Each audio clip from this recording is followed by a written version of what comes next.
এই মুহূর্তে আশকোনা হজ ক্যাম্পে আছেন সহকর্মী সাইফুল রুদ্র। সরাসরি যাচ্ছি তার কাছে।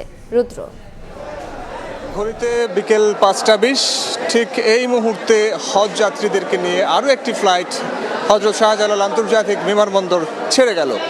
এই পর্যন্ত 9টি ফ্লাইট ছেড়ে গেছে বিমানবন্দর থেকে। দুপুর 12:45 থেকে হজ যাত্রীদেরকে নিয়ে এই বিমানের ফ্লাইটগুলো ছেড়ে যাচ্ছে।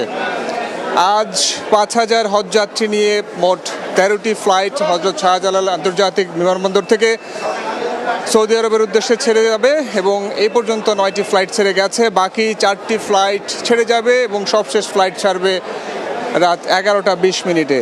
তো এখন পর্যন্ত আশকোনা হাজি ক্যাম্পে যে অবস্থাগুলো আমরা দেখতে পেলাম, যে হাজিরা যারা আছেন এখানে তারা একেবারে প্রস্তুতি নিয়ে আছেন।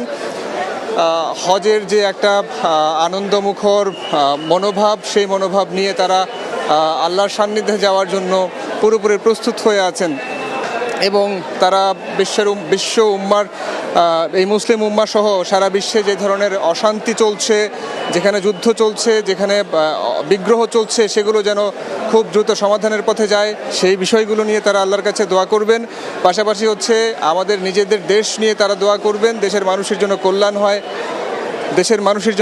হয়, দেশ যেন এগিয়ে যায়, সব ধরনের সহিংসতা থেকে যেন আমাদের দেশ মুক্ত থাকে, সেই বিষয়গুলো নিয়ে তারা দোয়া করুন বলে আমাদেরকে জানিয়েছেন।